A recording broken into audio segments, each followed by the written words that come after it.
Assalamu alaikum wa rahmatullahi wa barakatuh. Dear students, in these lectures we are discussing second year English.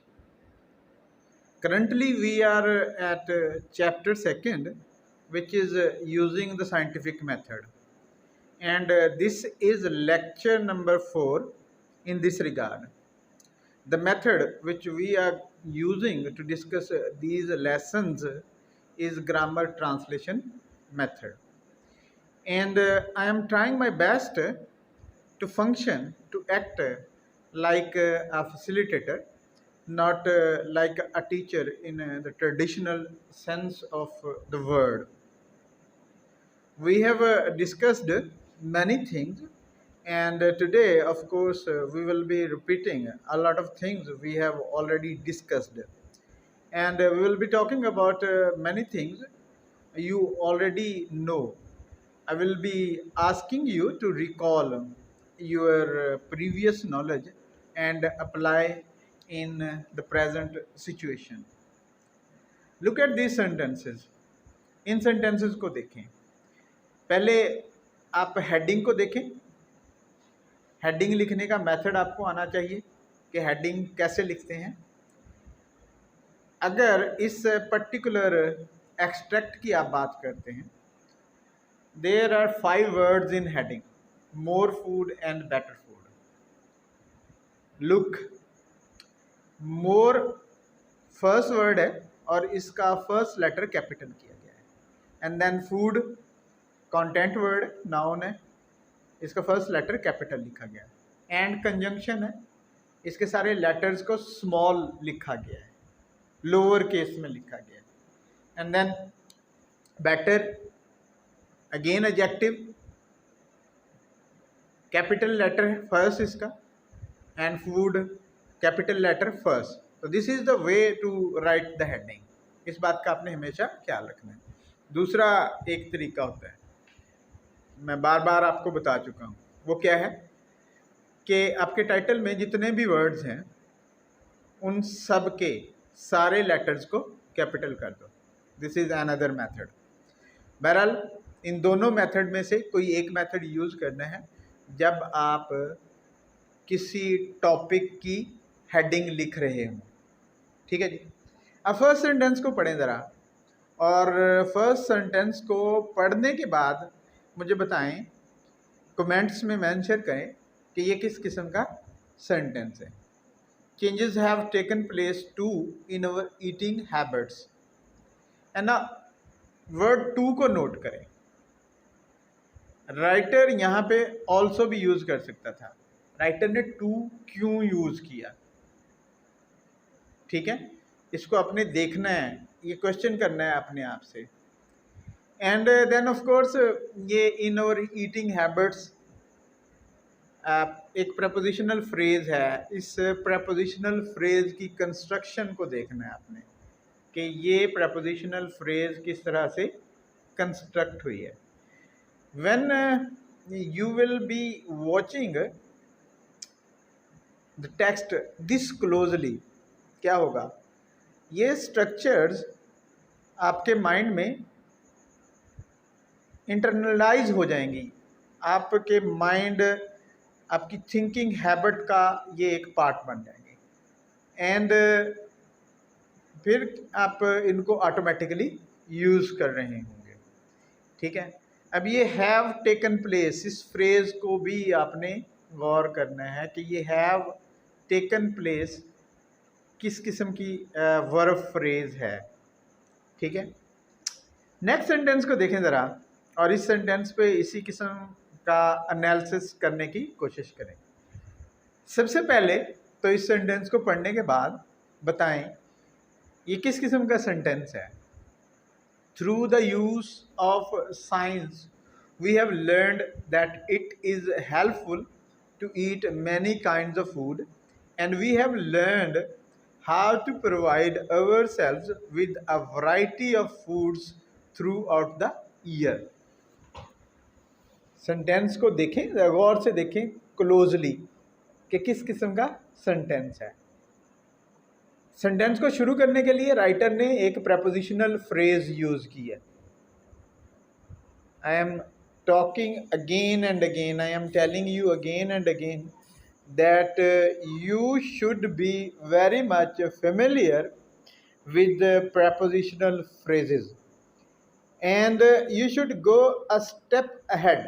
क्या करना चाहिए, आप उन prepositional phrases की construction देखें कि उनको किस तरह से construct किया गया है, और फिर आप preposition चेंज करके, वर्ड्स चेंज करके उसी तरह की prepositional phrases कंस्ट्रक्ट करने की कोशिश करें। बहरहाल इस सेंटेंस को राइटर ने एक prepositional phrase से शुरू किया है। क्यों शुरू किया है, ये क्वेश्चन आपने अपने आप से लाजमी पूछना है। क्या होता अगर राइटर इसी prepositional phrase को सेंटेंस के किसी और हिस्से में लिखता ना। ये first clause we have learned, and then that clause of course adverb clause है, that it is helpful to eat many kinds of food, and then एक और क्लॉज, और जो एंड से क्लॉज शुरू होती है हम जानते हैं कि वो कोऑर्डिनेटिंग क्लॉज होती है या एक इंडिपेंडेंट क्लॉज होती है। तो इस सेंटेंस को जब आप देखते हैं तो आपको नज़र आता है कि इस सेंटेंस में एक प्रिंसिपल क्लॉज है, देन एक सबऑर्डिनेटिंग क्लॉज है, देन एक कोऑर्डिनेटिंग क्लॉज है। तो इस किस्म के सेंटेंसेस को हम कम्प्लेक्स सेंटेंसेस बोलते हैं। We have learn how to, ये how to provide ourselves with a variety of foods, ठीक है, how to provide ourselves with a variety of food throughout the year। इस सारी कंस्ट्रक्शन को आपने गौर से देखना है। अब ये how to provide ourselves with a variety of foods, again एक prepositional phrase है, throughout the year, देन एक prepositional phrase है। तो आपको इस बात का आइडिया हो जाना चाहिए कि ये नॉन फ्रेजेस, prepositional phrases, वो फ्रेजेस बहुत ज़्यादा यूज़ होती हैं। इसके अलावा इन्फिनेटिव फ्रेजेस भी यूज़ होती हैं, पार्टिसिपियल फ्रेजेस भी हमने देखा पीछे बहुत ज़्यादा यूज़ होती हैं। तो आपको in different kinds of phrases से अच्छी तरह से फेमिलियर होना चाहिए, आपको इनका पता होना चाहिए। नेक्स्ट सेंटेंस को पढ़ें और पढ़ने के बाद देखें कि ये किस किस्म का सेंटेंस है। People who lived a century ago probably enjoyed eating as much as we do today, but they could not have as many different kinds of food। अब इस सेंटेंस को गौर से देखें। पीपल सब्जेक्ट है, इसका प्रेडिकेट कहाँ पे है? देखें जरा गौर से। Probably enjoyed eating as much as, ठीक है, probably enjoyed eating sorry as much, ठीक है, and then next clause we do, ठीक है, और ये हु लिव्ड एक रिलेटिव क्लॉज है, ठीक है, रिलेटिव क्लॉजेज एडजेक्टिव क्लॉजेज होती हैं। देन अगेन एक कोऑर्डिनेटिंग क्लॉज है बट के बाद, but they could not have as many different kinds of food, ठीक है। ये वर्ड एज मच एज, इस पे कंसंट्रेट करें और देखें कि इसको किस तरह से यूज़ किया जाता है। एज अ कंजंक्शन के तौर पर ये यूज़ होता है, और इस किस्म के कंजंक्शंस जो पेयर्स में आते हैं इनको हम कोरिलेटिव्स बोलते हैं। क्या बोलते हैं? Correlative conjunction. क्या बोलते हैं? Correlative conjunction. तो आपको इनका बहुत अच्छी तरह से यूज़ करना आना चाहिए।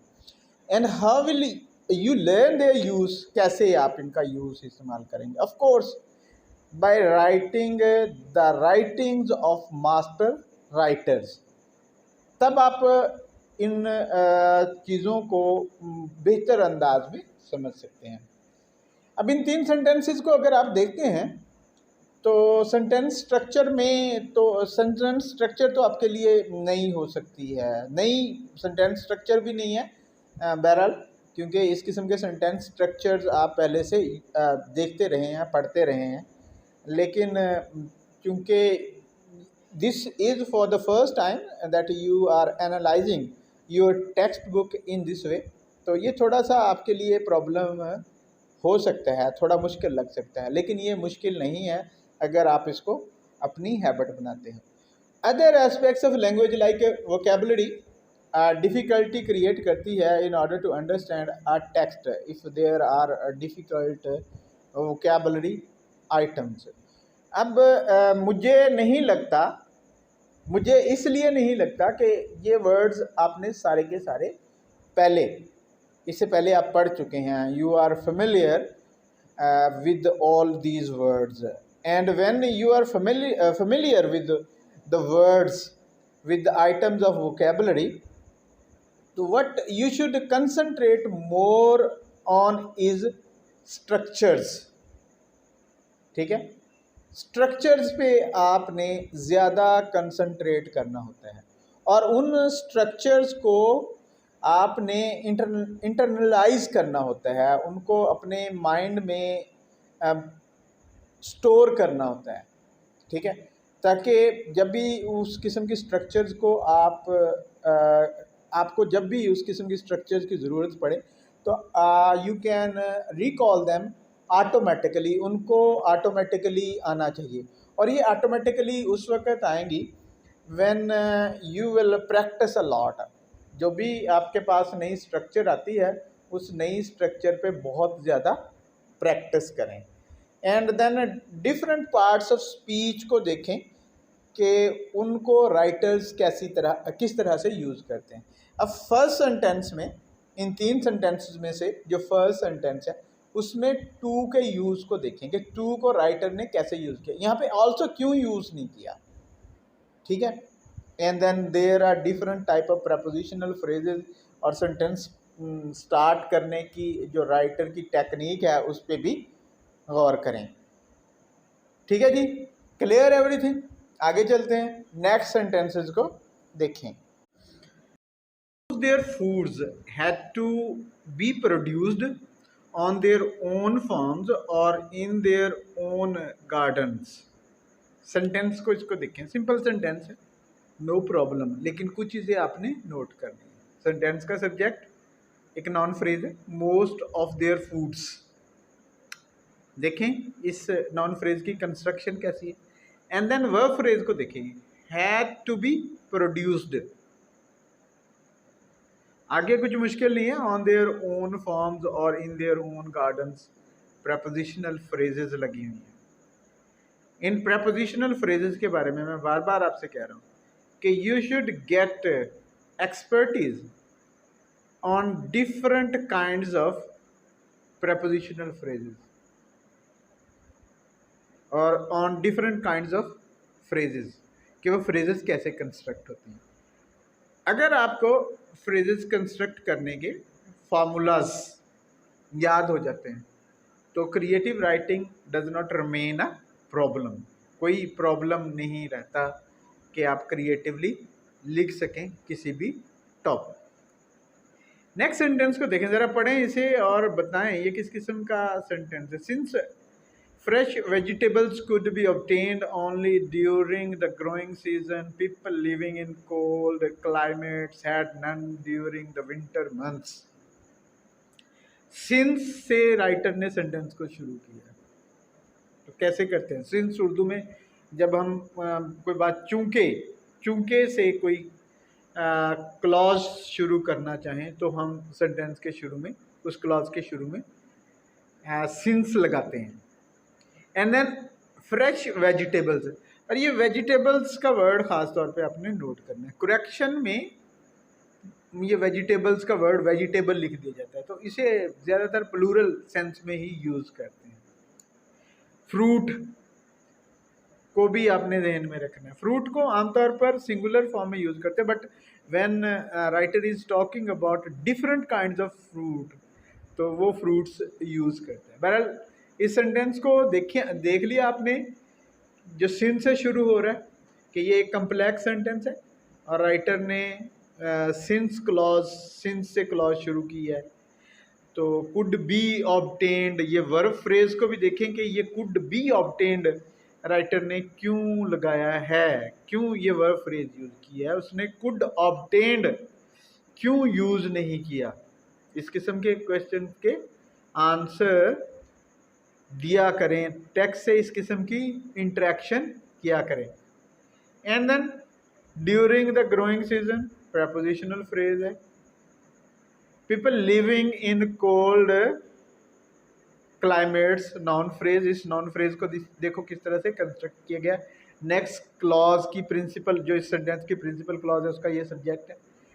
Had none and during the winter months, again prepositional phrase, किस तरह से इस प्रपोजिशनल फ्रेज को कंस्ट्रक्ट किया गया है। देखें विंटर को किस तरह से एज एन एडजेक्टिव यूज किया गया। पहले भी मैं बात कर चुका हूँ कि नाउन्स को एज एडजेक्टिव यूज करना एक कॉमन प्रैक्टिस है। तो अपने इस चीज़ का ख्याल रखना कि इसका आपको क्या फ़ायदा होता है। लाइक राइटर इसको लिख सकता था during the months of winter, ठीक है, तो दोनों वर्ड नाउन के तौर पर यूज होते हैं, लेकिन एक प्रपोजिशन एक्स्ट्रा यूज करनी पड़ती। राइटर्स क्या करते हैं, कंसाइज करने के लिए, ब्रीफ लिखने के लिए, इकोनॉमी के लिए इस तरह की टेक्निक्स यूज़ करते हैं।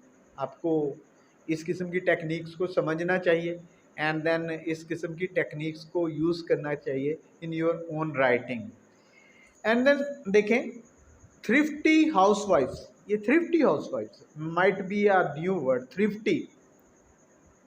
Thrifty who is very cautious, who is very careful, someone who is very careful, कि ये जो केयरफुल टाइप ऑफ हाउसवाइफ्स होती थी वो क्या करती थी, preserved. What does preserve mean, महफूज कर लेना, सिक्योर कर लेना, ठीक है। Their home grown vegetables, noun phrase देखें, देयर होम ग्रोन वेजिटेबल, किस तरह से ये नाउन फ्रेज कंस्ट्रक्ट हुई है। एंड फ्रूट्स बाय कैनिंग, अब ये Canning can be a new word, इतना ज़्यादा फ्रिक्वेंटली यूज़ नहीं होता है। कैन क्या होता है, डिब्बा। तो जब आप डिब्बे में कोई फूड प्रिजर्व कर लेते हैं उसको कैनिंग बोलते हैं। पिकलिंग, अचार डालना, वेरी इजी। ड्राइंग, इसका तो आपको पता है। Then for use during the cold weather, again prepositional phrase. ये प्रपोजिशनल फ्रेजेस को तो आपको आनी चाहिए, बस आप विदाउट थिंकिंग आप प्रपोजिशनल फ्रेजेस कंस्ट्रक्ट कर सकें, ये आप में एबिलिटी पैदा होनी चाहिए। बहरहाल इन 3 सेंटेंसेस को आपने देखा तो vocabulary not difficult at all. किस चीज़ पे आपने ज़्यादा काम करना है, आपने ज़्यादा स्ट्रक्चर्स पे काम करना है, स्ट्रक्चर्स को समझना है और स्ट्रक्चर्स को इंटरनलाइज करना है, इनको अपनी ऑटोमेटिक थिंकिंग का पार्ट बनाना है। और ऐसा करना कब मुमकिन है, of course when you are doing a lot of practice. Next sentences देखें, उन पे भी हम बात करते हैं। Meats were preserved by salting and drying और by freezing when the weather was cold enough. अभी सेंटेंस को देखें ज़रा। मीट्स, मीट्स किस किस्म का नाउन होता है, मटेरियल नाउन। मटेरियल नाउन के साथ क्या है, जनरल रूटीन में क्या होता है, हम प्लूरल नहीं बनाते, तो यहाँ पे प्लूरल क्यों बनाया है, कमेंट्स में मेंशन कीजिएगा कि ये क्यों प्लूरल है। एंड देन वर्ब प्रिजर्व्ड, क्यों पैसिव स्ट्रक्चर यूज हुई है, इंपॉर्टेंट क्वेश्चन है और ये क्वेश्चन आपको अपने आप से पूछने चाहिए। And then you should try to find the answer to this question. कोशिश करें कि आपको इन क्वेश्चंस के आंसर मिलें। And then of course again different prepositional phrases है, बाय सॉल्टिंग एंड ड्राइंग और by freezing. Next the clause when the weather was cold, adverb clause है, कोल्ड इनफ, ठीक है। नेक्स्ट सेंटेंस को देखें। Sea foods were generally available only along the coast. Fish and shellfish could be eaten soon after they were caught. तो इस sentence को भी देखें किस तरह का सेंटेंस है। दो क्लॉजेस को राइटर ने किस तरह से अलग किया है और ये किस किस्म का सेंटेंस है, देखें गौर से। Sea foods were generally available only along the coast. ये coast might be a new word for you, लेकिन मेरा नहीं ख्याल कि ये नया होना चाहिए। साहिल समुंदर को बोलते हैं। फिश एंड शेलफिश, अब ये शेलफिश ऑफ कोर्स फिश की एक टाइप है। कुड बी ईटन, ये could be eaten again passive structure क्यों यूज हुई है? Ask this kind of questions from yourself, and if you do not find answer to this kind of questions, ask your friends. In many cases they will be able to answer this question, or you yourself will be able to find the answer to this question. And if you feel that you and your friends do not know the answer to this question, ask your teachers. ठीक है? When you are doing all this hard work, when you are going through this all practice, you are giving it a time to bake, and once things are baked, they are ready to eat or to be served. This is something very much important. ठीक है? After they were caught, of course again एक adverb phrase है, sorry clause है, और इस किस्म के sentences को हम कॉम्प्लेक्स सेंटेंसेस बोलेंगे।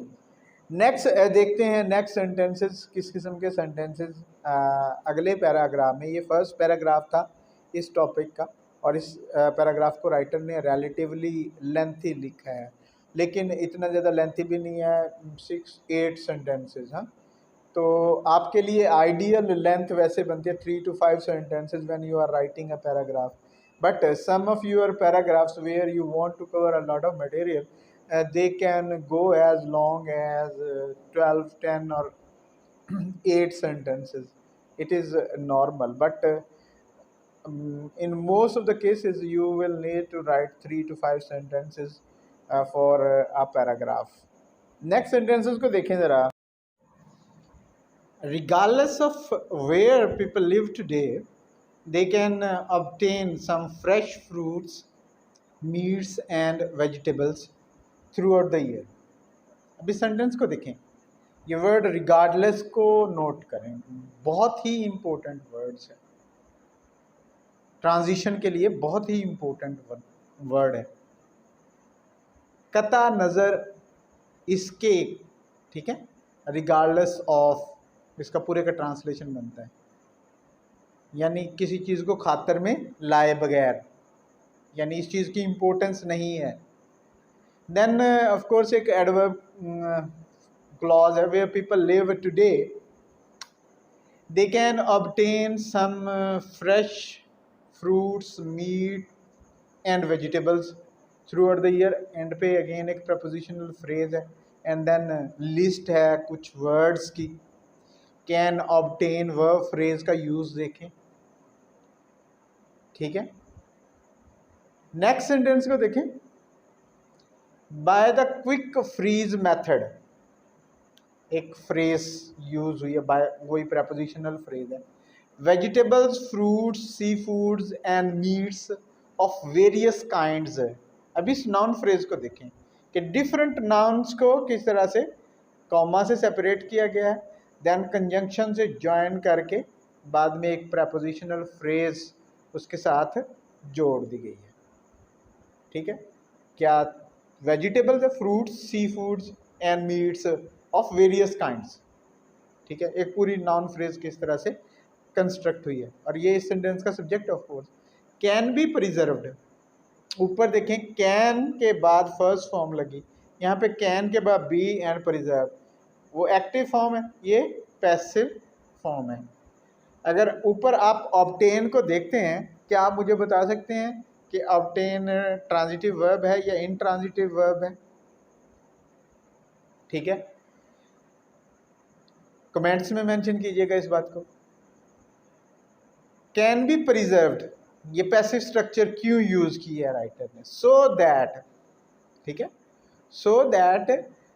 अब ये सो दैट का यूज भी बड़ा इम्पोर्टेंट है सेंटेंसेस को आपस में जोड़ने के लिए। So that as a conjunction जब यूज होता है, they are both nutritious and enjoyable. Nutritious might be a difficult word for you, जिसमें ग़िज़ाइयत होती है।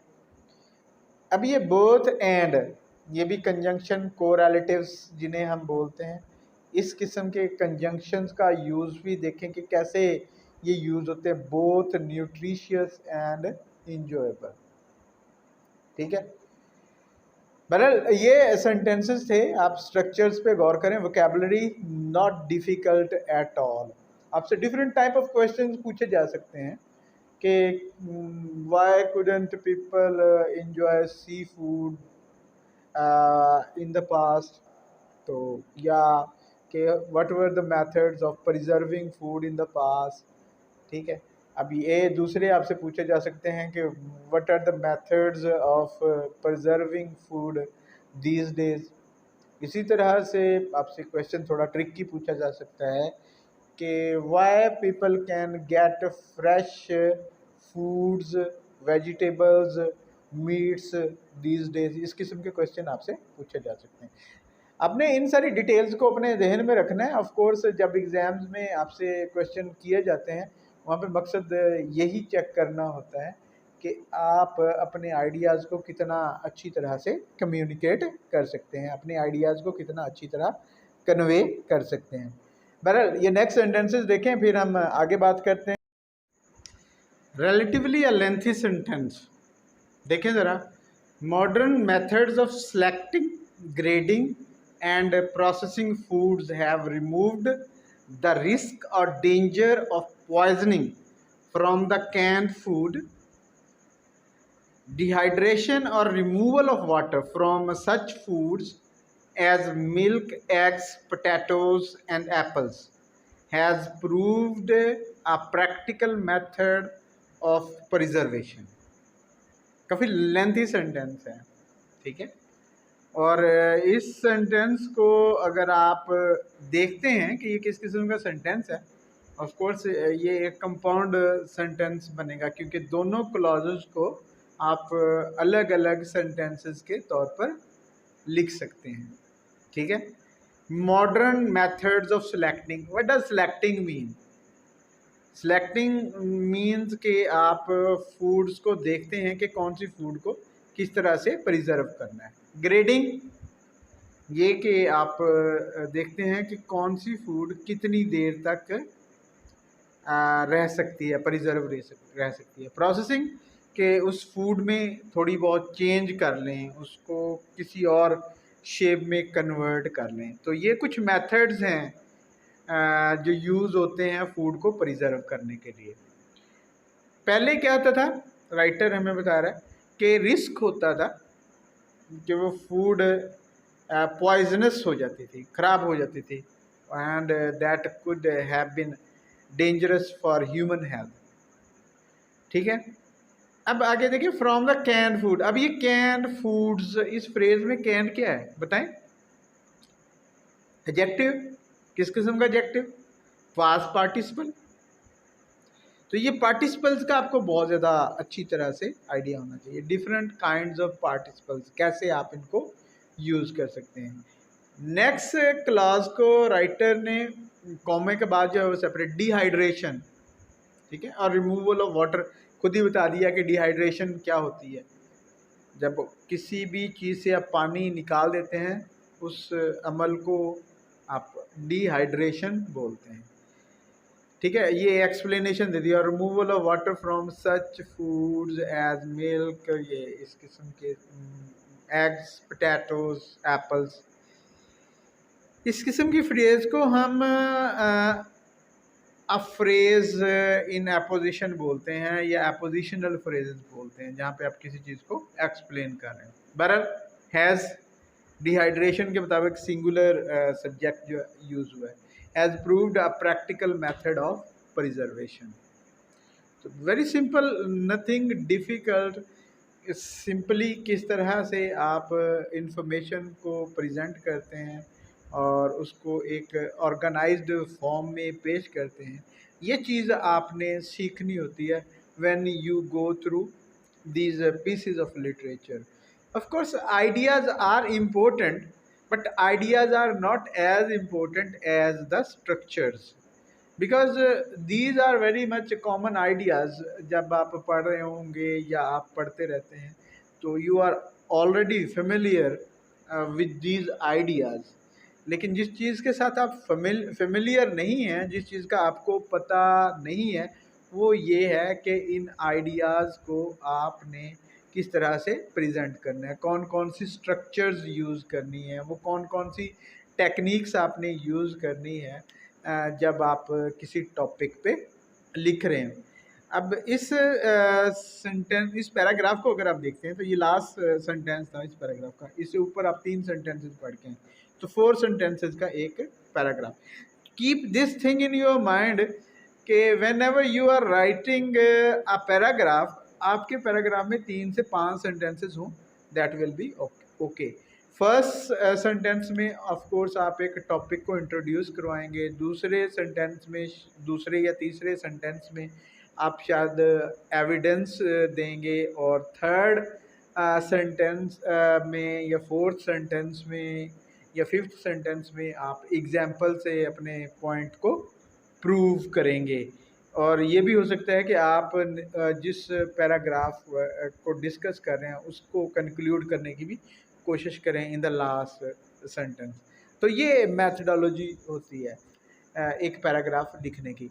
आपको ये मैथडोलॉजी पैराग्राफ लिखने की बड़ी अच्छी तरह से आनी चाहिए।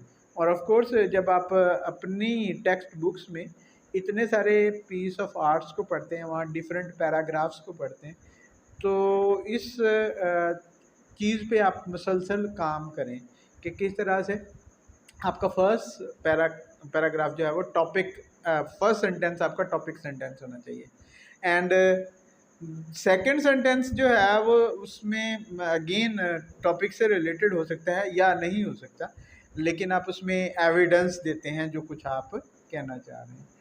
और अगर आप 3 सेंटेंसेस का, तो उसमें आप कंक्लूड करने की कोशिश करते हैं या कोई एग्जांपल देते हैं। This is the method of writing very good paragraph.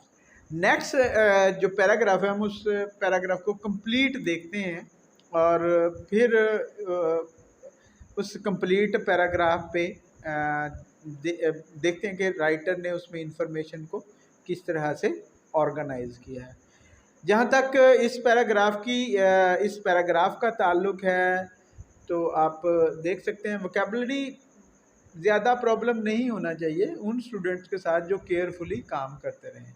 लेकिन जो स्टूडेंट्स माजी में केयरफुली काम नहीं करते, वो अपने इंग्लिश के सब्जेक्ट को इतना सीरियसली नहीं लेते, और बहुत सारे स्टूडेंट्स इंग्लिश के सब्जेक्ट को सीरियसली इसलिए नहीं लेते क्योंकि वो समझते हैं कि इंग्लिश मुश्किल है, उन्हें नहीं आनी। ऐसा बिल्कुल भी नहीं है।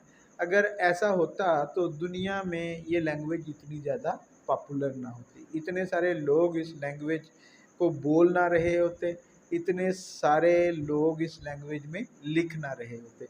You should keep this thing in your mind, and this thing will give you a lot of motivation. और फिर एक बात जो बहुत ज़्यादा इम्पोर्टेंट है, आपका career will depend how good you are in English a great deal. Next पूरा पैराग्राफ देखते हैं हम। नेक्स्ट पैराग्राफ में क्या है स्टूडेंट्स, इस पूरे पैराग्राफ को देखें।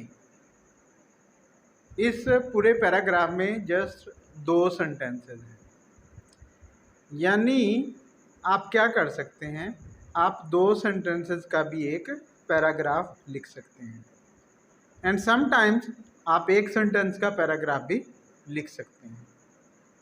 ठीक है, तो इस दो सेंटेंसेस के पैराग्राफ में देखें कि फर्स्ट पैराग्राफ में राइटर ने अपना आर्ग्यूमेंट दिया है, अपना पॉइंट दिया है, टॉपिक कि वो किस चीज़ के बारे में बात करेगा।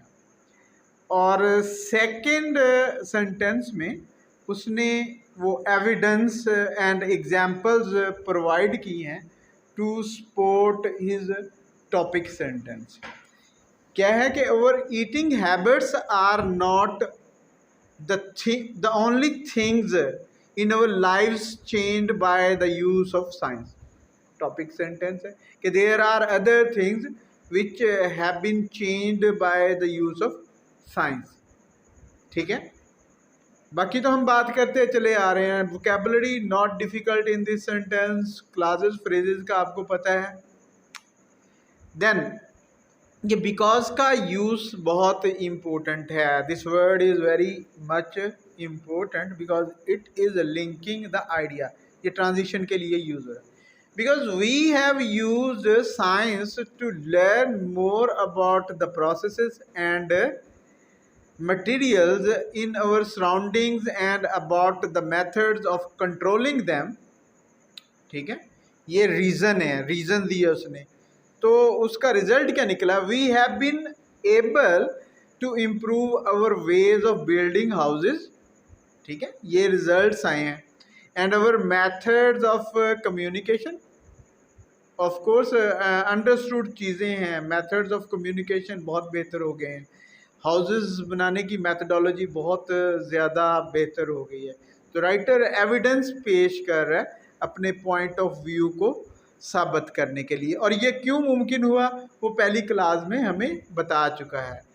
और methods of communication and transportation and even the ways we spend our leisure time. तो ये these things have changed because we have been using scientific methods and because we understand the processes and materials in our surroundings कि हमारे इर्द गिर्द क्या हो रहा है, किस किस्म के हालात हैं, किस किस्म के वाक़यात हैं, और फिर उन हालात और वाक़यात को किसी हद तक हम कंट्रोल कर सकते हैं साइंसी तरीके इस्तेमाल करके। एक सिंपल सी एग्जांपल देखें कि पानी है हमारे इर्द गिर्द और उस पानी को हमने क्या किया, हमने देखा कि उसमें से हम एनर्जी ले सकते हैं। हमने डैम्स बनाए और उन डैम्स के ज़रिए पानी को कंट्रोल किया एंड देन उस कंट्रोल्ड वाटर से हमने इलेक्ट्रिसिटी पैदा की।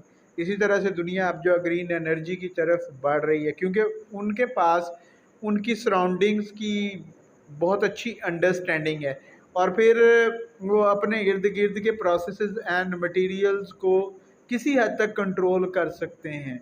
अगरचे इंसान अभी कायनात की सारी फोर्सेस को कंट्रोल करने या उनको समझने के काबिल नहीं हुआ, लेकिन फिर भी काफ़ी ज़्यादा इम्प्रूवमेंट की है उसने over the people living in the past. Simple सी एक एग्जांपल देखें कि ये cell phone touch cell phone आया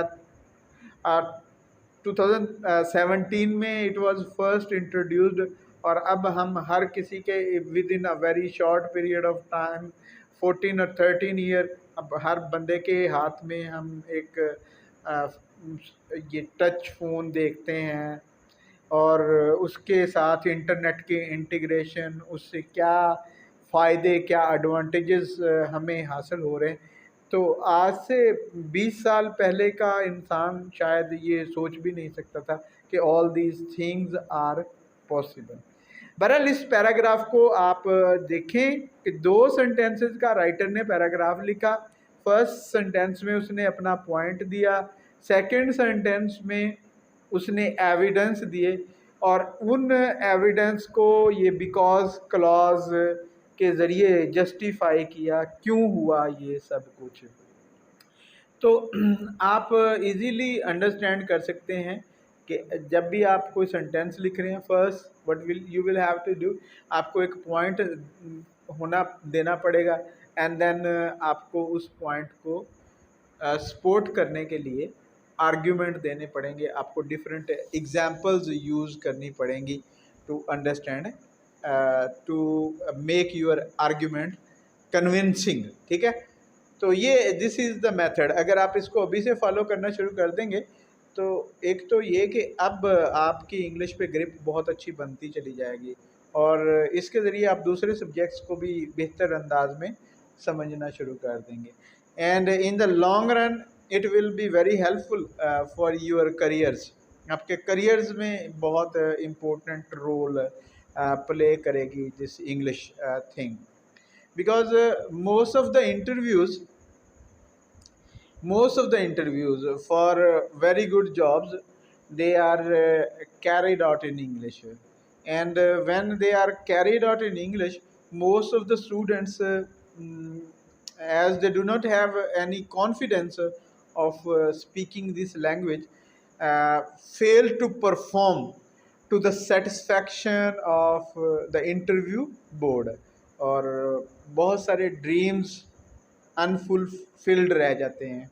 बिकॉज यहाँ पे सेकेंड ईयर में या फर्स्ट ईयर में या नाइन्थ में टेंथ में जहाँ पे हमें बहुत ज़्यादा एफर्ट पुट करनी चाहिए to develop different skills, and communication skill is no doubt the most important skill which a person should have। तो ये डेवलप नहीं हो पाती, उसके बाद हमें बहुत ज़्यादा सफ़र करना पड़ता है। और ये अक्सर लोग इस बात की कंप्लेन करते हैं और इस बात को तस्लीम करते हैं, इस बात को एक्नॉलेज करते हैं कि उनके करियर में एडवांसमेंट की एक बहुत बड़ी वजह उनके पास इंग्लिश लैंग्वेज की स्किल का न होना है।